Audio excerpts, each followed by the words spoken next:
Ethiopia waxay ku tartamayaan keebaa ilkaha ka daadin doona carruurta aad arkaysid keebaa ka dhigi doona loser keebuu qaadkooda cuni doonaa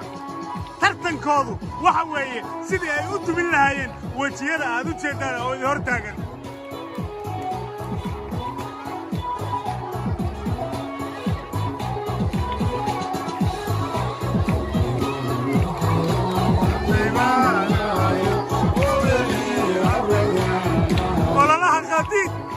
qorshaha iyagu waa ka hortag waxaan u digaynaa oo aan halkan u joognaa oo aan riski walba u qaadanaynaa inaan wiilka yarkaa oo soo koraya oo ilkaha adcad oo saaka iyo hor fadhiya inaan ku qanciyo adeer anaa ku sirmaye ha ku sirmin adeer kuwii kaa horreeyey oo qaadka cunay siday u eg yihiin iyo marxaladooda nololeed adeer ka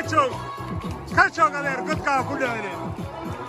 dowladaha qaadka soo dhoobsada ololaha qaadiid waxay u arkaan tareed ku soo korodhay oo ka hortegaysa kastamarkoodii tomorrow nin baabi'inaya dadkii kastamarka u ahaa oo ay ku xisaabtamayeen tomorrow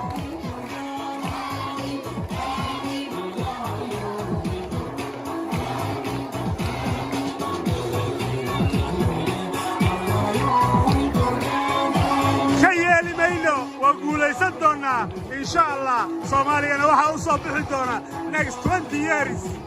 dhalinyaro xayi ah oo aan qaad cunin oo aan balwad lahayn oo aan loo isticmaalin gumaysiga sunta qaadka ee kenya iyo etoobiya soo dhoobsadaan